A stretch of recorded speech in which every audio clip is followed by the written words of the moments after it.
केंद्रीय मंत्रिमंडल के मेरे सहयोगी श्री नितिन गडकरी जी, नारायण राणे जी, पीयूष गोयल जी, हरदीप सिंह पुरी जी, महेंद्र नाथ पांडे जी, इंडस्ट्री के सभी दिग्गज, अन्य महानुभाव, देवी और सज्जनों, अभी मैं पीयूष जी को सुन रहा था। वो कह रहे थे कि आप आए तो हमारा हौसला बढ़ जाता है, लेकिन मैं देख रहा तो यहां तो सारे हॉर्स पावर लोग वाले बैठे हैं।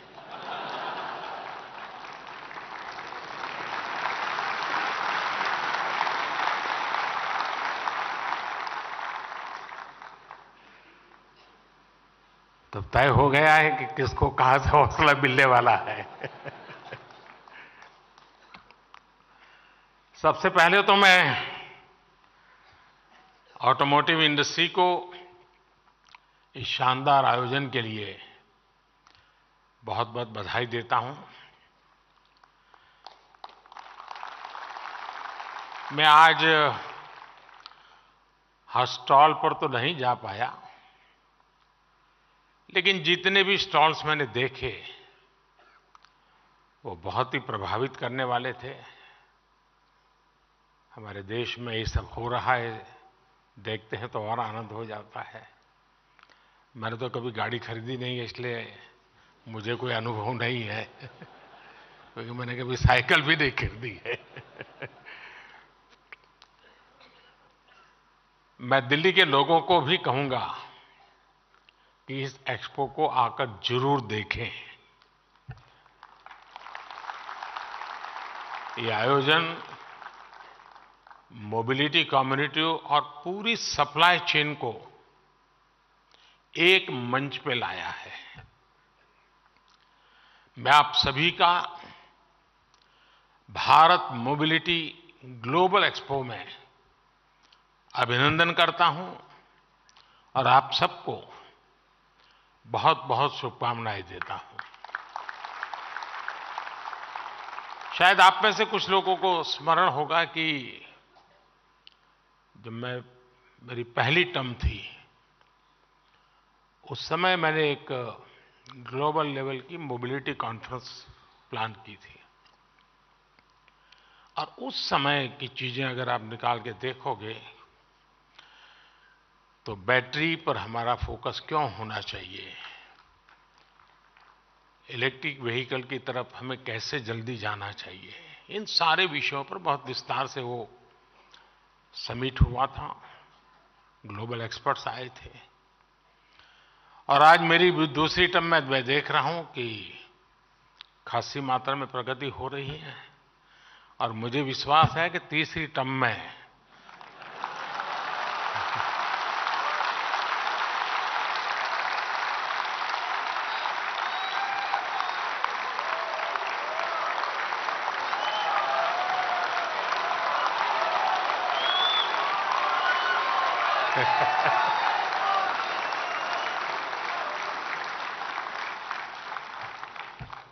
चलिए, समझदार को इशारा काफी होता है।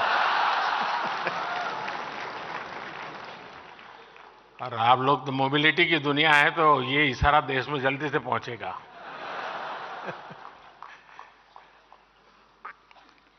साथियों, आज का भारत 2047 तक विकसित भारत बनाने के लक्ष्य को लेकर आगे बढ़ रहा है। इस लक्ष्य की प्राप्ति में मोबिलिटी सेक्टर एक बहुत बड़ी भूमिका अदा करने वाला है। और मैंने लाल किले से कहा था, मैं आज दोबारा उसका पुनःस्मरण करा रहा हूं। उसमें मेरा एक विजन भी था, मेरा विश्वास भी था। और वो विश्वास मेरा अपना नहीं था, 140 करोड़ देशवासियों का सामर्थ्य के कारण वो विश्वास शब्दों में प्रकट हुआ था। और उस दिन मैंने कहा था लाल किले से यही समय है, सही समय है।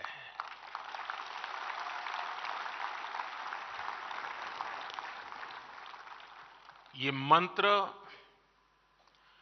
आपके सेक्टर पर बिल्कुल फिट बैठता है।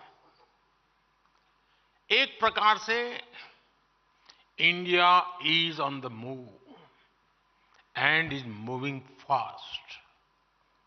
भारत के मोबिलिटी सेक्टर के लिए एक तरह से गोल्डन पीरियड का प्रारंभ है। आज भारत की अर्थव्यवस्था का तेजी से विस्तार हो रहा है और जैसा मैंने पहले कहा, हमारी सरकार की तीसरे टर्म में भारत का दुनिया की तीसरी सबसे बड़ी अर्थव्यवस्था बनना तय है।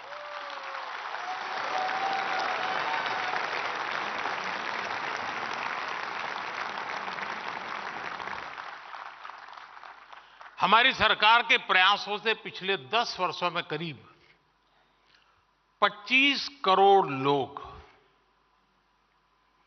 गरीबी से बाहर निकले हैं।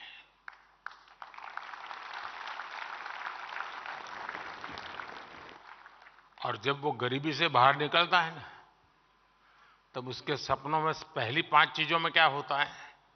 एक आप होते हैं। चाहे वो साइकिल खरीदने का चाहेगा, चाहे स्कूटी खरीदना चाहेगा, चाहे स्कूटर, और हो सके तो 4 व्हीलर।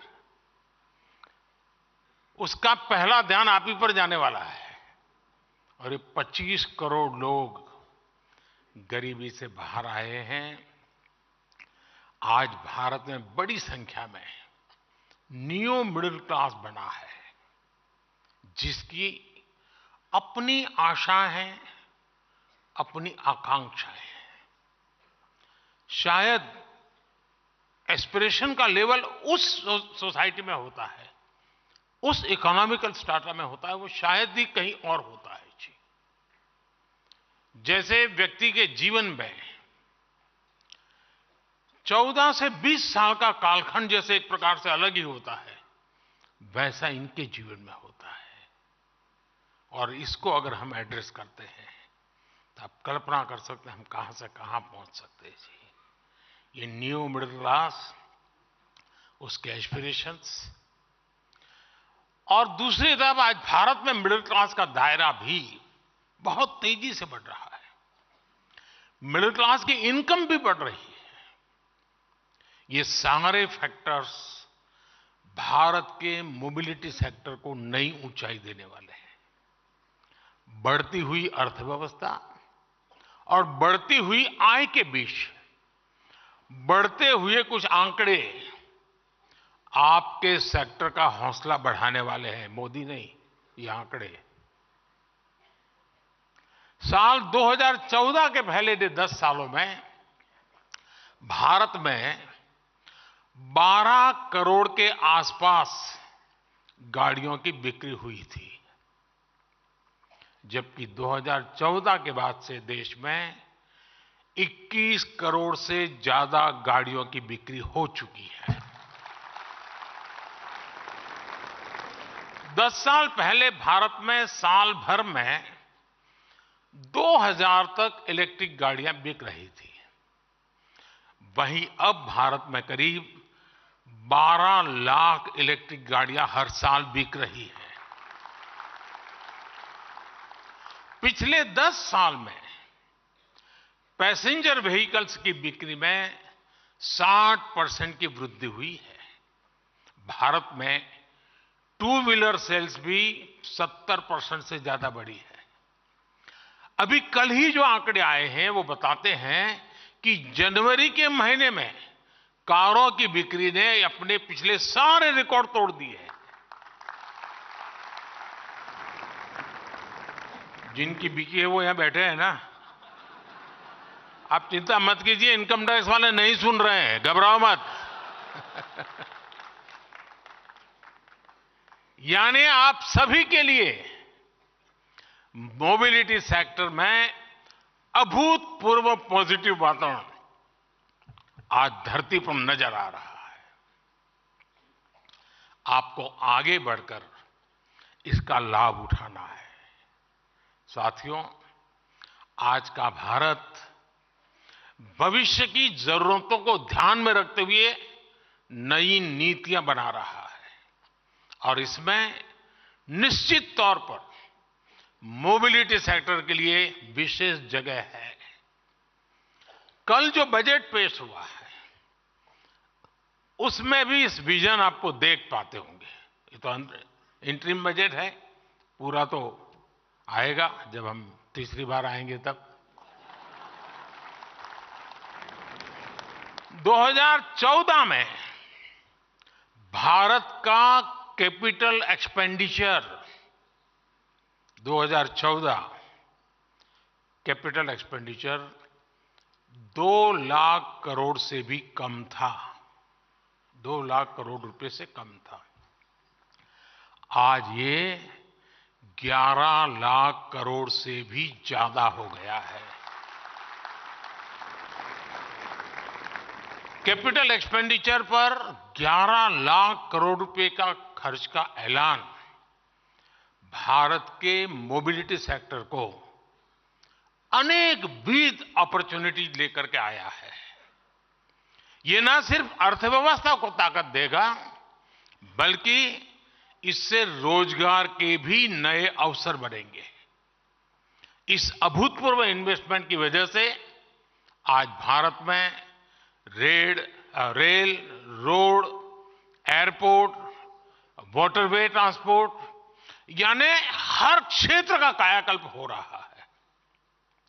हम समुद्र और पहाड़ों को चुनौती देते हुए एक के बाद एक इंजीनियरिंग मार्वल तैयार कर रहे हैं, और वो भी रिकॉर्ड समय में। अटल टनल से लेकर अटल सेतु तक भारत का इंफ्रास्ट्रक्चर डेवलपमेंट नए रिकॉर्ड बना रहा है। बीते 10 वर्षों में भारत में 75 नए एयरपोर्ट बनाए गए हैं। करीब 4 लाख किलोमीटर ग्रामीण सड़कों का निर्माण हुआ है। 90,000 किलोमीटर नेशनल हाईवे बने हैं। 3500 किलोमीटर के हाई स्पीड कॉरिडोर विकसित किए गए हैं। 15 नए शहरों में मेट्रो रेल और 25,000 किलोमीटर का रेल रूट्स का निर्माण हुआ है। इस बार के बजट में 40,000 रेल कोचेज को वंदे भारत ट्रेन के डिब्बों जैसा आधुनिक बनाने का ऐलान किया गया है। ये 40,000 कोच सामान्य रेलगाड़ियों में लगाए जाएंगे। इससे भारतीय रेलवे की तस्वीर बदलने वाला तय है। साथियों, हमारी सरकार की इस स्पीड और स्केल ने भारत में मोबिलिटी की परिभाषा को भी बदल दिया है। हमारी सरकार का जोर रहा है कि प्रोजेक्ट समय पर पूरे हों, अटके नहीं, भटके नहीं, लटके नहीं। ट्रांसपोर्टेशन को आसान बनाने के लिए, लॉजिस्टिक्स से जुड़ी चुनौतियों कम करने के लिए भी हमारी सरकार ने ऐतिहासिक बदलाव किए। पीएम गति शक्ति नेशनल मास्टर प्लान के तहत आज देश में इंटीग्रेटेड ट्रांसपोर्ट को बढ़ावा दिया जा रहा है। एयरक्राफ्ट और शिप लीजिंग के लिए गिफ्ट सिटी रेगुलेटरी फ्रेमवर्क बनाया गया है। लॉजिस्टिक चेन को आधुनिक बनाने के लिए सरकार ने नेशनल लॉजिस्टिक पॉलिसी बनाई है। सामान की ढुलाई में समय कम लगे, पैसा कम लगे, इसके लिए डेडिकेटेड फ्रेट कॉरिडोर विकसित किए गए हैं। कल बजट में जिन 3 रेलवे इकोनॉमिक कॉरिडोर्स की घोषणा की गई है, वो भी भारत में ईज ऑफ ट्रांसपोर्टेशन को बढ़ाने का एक काम करेंगे। साथियों, आज भारत में नेशनल हाईवेज और आधुनिक एक्सप्रेसवे के निर्माण के जरिए कनेक्टिविटी को निरंतर मजबूत किया जा रहा है। जीएसटी ने न सिर्फ सामानों की आवाजाही को तेज किया है, बल्कि राज्यों के बॉर्डर्स पर जो चेकपोस्ट होते थे उन्हें भी खत्म किया है। फास्ट ट्रैक टेक्नोलॉजी भी इंडस्ट्री के ईंधन और समय दोनों की बचत करा रही है। एक स्टडी के मुताबिक फास्ट ट्रैक से अर्थव्यवस्था को हर साल 40,000 करोड़ रुपए का फायदा हो रहा है। साथियों, भारत आज विश्व का इकोनॉमिक पावर हाउस बनने के मुहाने पर है। ऑटो और ऑटोमोटिव कंपोनेंट इंडस्ट्री की बहुत इसमें भूमिका रहने वाली है। आपकी इंडस्ट्री का देश के टोटल एक्सपोर्ट में बड़ा प्रतिनिधित्व है। भारत आज पैसेंजर व्हीकल के मामले में विश्व का तीसरा सबसे बड़ा मार्केट है। हम पूरी दुनिया में कॉमर्शियल व्हीकल्स बनाने वाले तीसरे सबसे बड़े देश हैं। हमारी कंपोनेंट इंडस्ट्री भी ग्लोबली कॉम्पिटिटिव बन रही है। अब अमृत काल में हमें इन सभी क्षेत्रों में दुनिया में टॉप पर आना है। हमारी सरकार आपके हर प्रयास में आपके साथ खड़ी है। ये मैं आपके लिए कह रहा था।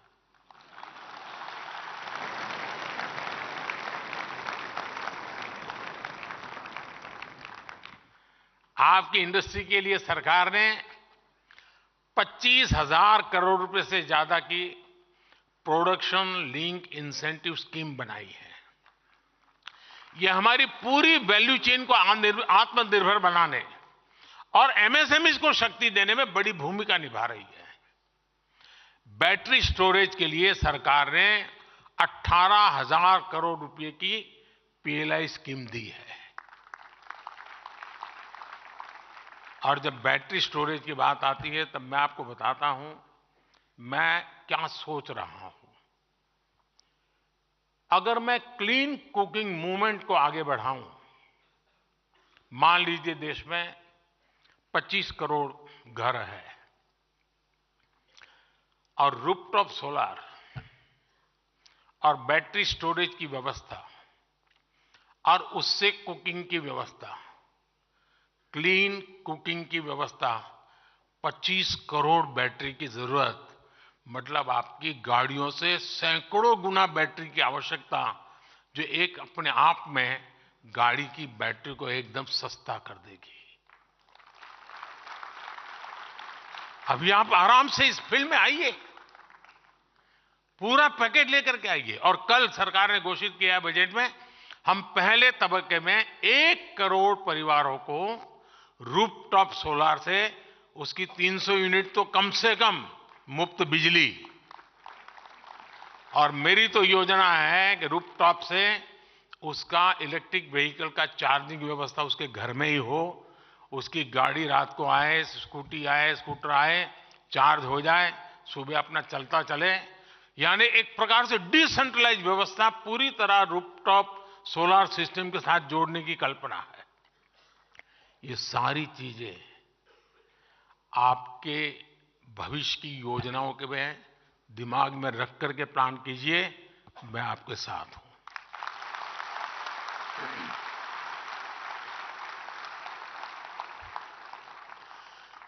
रिसर्च और टेस्टिंग को और बेहतर करने के लिए नेशनल प्रोजेक्ट को 3200 करोड़ रुपए दिए गए हैं।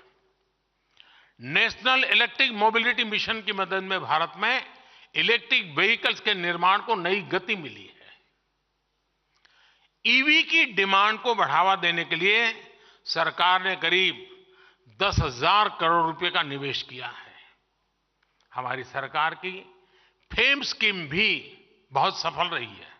इस स्कीम के तहत आज राजधानी दिल्ली समेत कई शहरों में हजारों इलेक्ट्रिक बसें चलनी शुरू हुई है।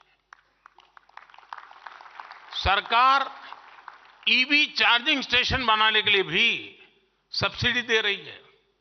साथियों, रिसर्च और इनोवेशन को प्रोत्साहित करने के लिए कल के बजट में जैसा मैंने कहा 1 लाख करोड़ रुपए 1 लाख करोड़ रुपए की फंड की घोषणा की है। स्टार्टअप्स को मिल रही टैक्स छूट को और विस्तार देने का भी निर्णय कर लिया है। इन फैसलों से भी मोबिलिटी सेक्टर में नई संभावनाएं पैदा होगी। ईवीज के सामने आज सबसे बड़ी चुनौती उसकी कॉस्ट और बैटरीज की है। इस फंड का इस्तेमाल इस क्षेत्र में रिसर्च के लिए हो सकता है। हमारी रूफटॉप सोलर स्कीम में भी ईवी मैन्युफैक्चरिंग से जुड़ा कंपोनेंट है, जिससे ऑटो सेक्टर को भी मदद मिलेगी। जब सोलर रूफटॉप की संख्या बढ़ेगी तो स्वाभाविक है कि बड़ी संख्या में बैटरीज की भी जरूरत होगी। आपके लिए इस सेक्टर में भी विकास की बहुत बड़ी संभावनाएं हैं। और मैं तो एक और बात कहूंगा, क्यों नहीं हमारी इंडस्ट्री ऐसी रिसर्च करती जिसमें भारत में मौजूद रॉ मटेरियल से ही नई तरीके की बैटरी बनाई जाए। क्योंकि दुनिया को चिंता है कि ये रॉ मटेरियल कितने लंबे अरसे तक चलेगा और तब क्या होगा। हम अभी से क्यों ना ऑल्टरनेट ले। मैं समझता हूं कि देश दे सकता है। काफी लोग सोडियम पे काम कर भी रहे हैं। और सिर्फ बैटरी ही नहीं, ऑटो सेक्टर को ग्रीन हाइड्रोजन और इथेनॉल के क्षेत्र में भी नई रिसर्च को बढ़ावा देना चाहिए। हमारे स्टार्टअप्स ने ड्रोन सेक्टर को भारत में नई उड़ान दी है। इस फंड का इस्तेमाल ड्रोन से जुड़ी रिसर्च में भी हो सकता है। आज हमारे वाटरवेज ट्रांसपोर्ट के बहुत ही कॉस्ट इफेक्टिव माध्यम बनकर उभरे हैं। भारत की शिपिंग मिनिस्ट्री अब स्वदेशी टेक्नोलॉजी का इस्तेमाल करके हाइब्रिड वेसल्स बनाने की दिशा में आगे बढ़ रही है। आपको भी इस दिशा में जरूर आगे आना चाहिए। साथियों, आज इंडस्ट्री के आप सभी दिग्गजों के बीच, मार्केट की इतनी सारी चर्चाओं के बीच, मैं एक मानवीय पहलू की तरफ भी आपका ध्यान दिलाना चाहता हूं। हमारे लाखों ड्राइवर साथी इस मोबिलिटी सेक्टर का एक बहुत बड़ा हिस्सा है।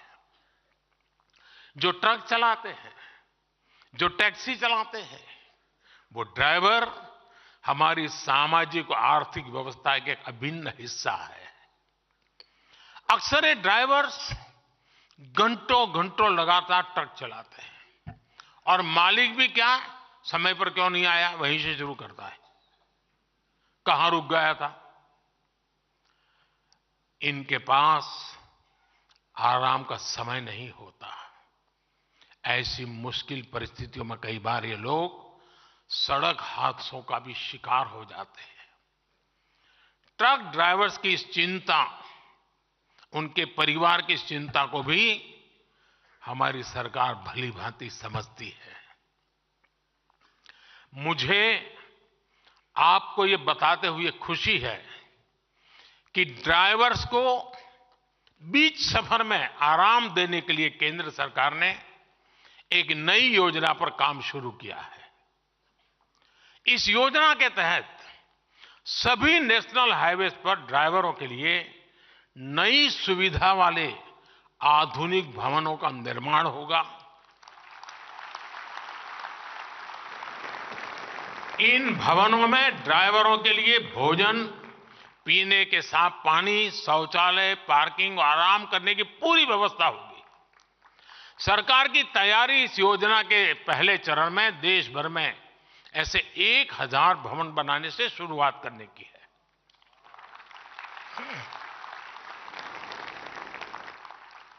ट्रक और टैक्सी ड्राइवर के लिए बनाए गए ये भवन ड्राइवर्स की ईज ऑफ लिविंग और ईज ऑफ ट्रैवलिंग दोनों बढ़ाएंगे। इससे उनकी सेहत भी ठीक रहेगी और दुर्घटनाओं को रोकने में भी बहुत मदद मिलेगी। साथियों, अगले 25 वर्षों में मोबिलिटी सेक्टर में असीम संभावनाएं बनने वाली है। लेकिन इन संभावनाओं का पूरा इस्तेमाल हो, इसके लिए इंडस्ट्री पर भी ये जिम्मेदारी है कि वो खुद को भी तेजी से ट्रांसफॉर्म करे। मोबिलिटी सेक्टर को टेक्निकल वर्कफोर्स और प्रशिक्षित ड्राइवर्स की जरूरत है। आज देश में 15,000 से अधिक आईटीआईज इस इंडस्ट्री को मैन पावर देते हैं। क्या इंडस्ट्री के लोग इन आईटीआईज के साथ मिलकर कोर्सेज को और ज्यादा रिलेवेंट नहीं बना सकते? आप जानते हैं कि सरकार ने एक स्क्रैपेज पॉलिसी बनाई है। इसके तहत पुरानी गाड़ियों को स्क्रैपिंग के लिए देने पर नई गाड़ियां खरीदने के दौरान रोड टैक्स में छूट दी जाती है। क्या ऑटो इंडस्ट्री भी लोगों को प्रोत्साहित करने के लिए ऐसे इंसेंटिव नहीं दे सकती क्या? साथियों, इस एक्सपो को आपने टैगलाइन दी है, बियॉन्ड बाउंड्रीज। ये शब्द भारत की भावना को दिखाते हैं। हम आज पुरानी बंदिशों को तोड़कर पूरी दुनिया को साथ लाना चाहते हैं। हम ग्लोबल सप्लाई चेन में भारत की भूमिका का विस्तार करना चाहते हैं। इंडियन ऑटो इंडस्ट्री के सामने संभावनाओं का पूरा आसमान है। आइए अमृतकाल के विजन पर आगे बढ़े। आइए भारत को इस क्षेत्र का ग्लोबल लीडर बनाए। और मैं टायर वालों के क्षेत्र में अभी चक्कर काट के आया, और मेरा पहले दिन से इन टायर वाली दुनिया से झगड़ा रहता है। मुझे अभी भी समझ नहीं आता है कि भारत जो खेती प्रधान देश है, उसको रबर इंपोर्ट क्यों करना पड़े।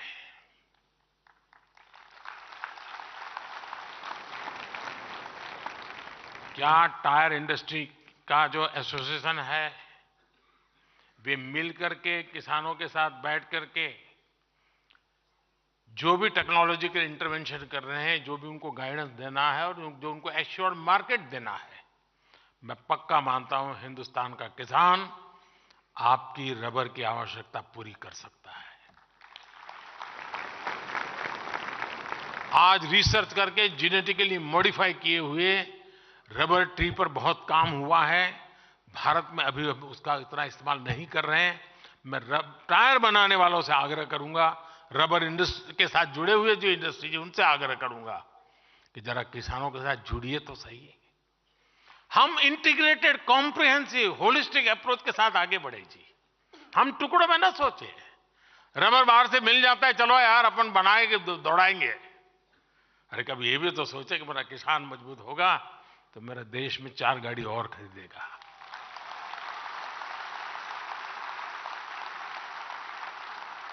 और गाड़ी कोई भी खरीदे, टायर तो आप ही का लगने वाला है जी।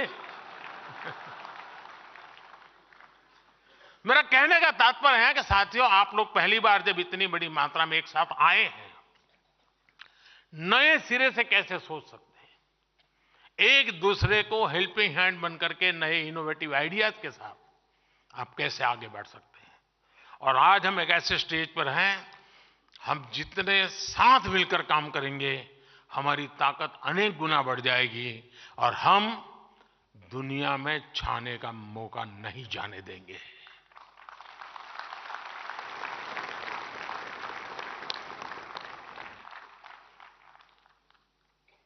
साथियों, डिजाइनिंग के क्षेत्र में भी आज दुनिया में जितने भी बड़े बड़े क्षेत्र हैं, शायद ही कोई ऐसा होगा जिसकी रिसर्च लैब हिंदुस्तान में ना हो। भारत के पास एक टैलेंट है, डिजाइनिंग की टैलेंट है। अब हमें हमारे लोगों के दिमाग से निकली हुई डिजाइन लेकर के आना चाहिए। दुनिया को लगे यार गाड़ी तो हिंदुस्तान की चाहिए, आवाज वो उठनी चाहिए।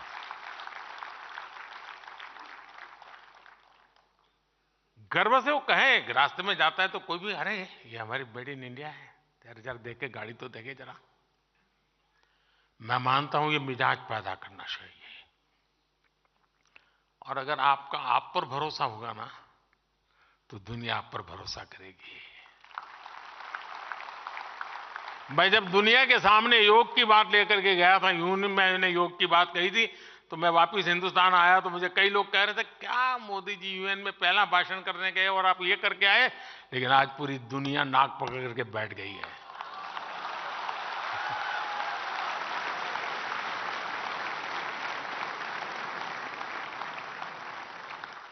अपने आप पर भरोसा करिए, सामर्थ्य के साथ खड़े हो जाइए। विश्व का कोई ऐसा रास्ता ना हो जहां आप नजर ना आए दोस्तों।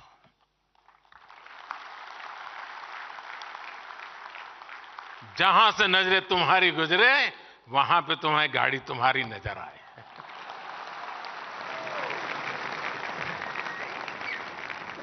आप सभी को बहुत बहुत शुभकामनाएं। धन्यवाद।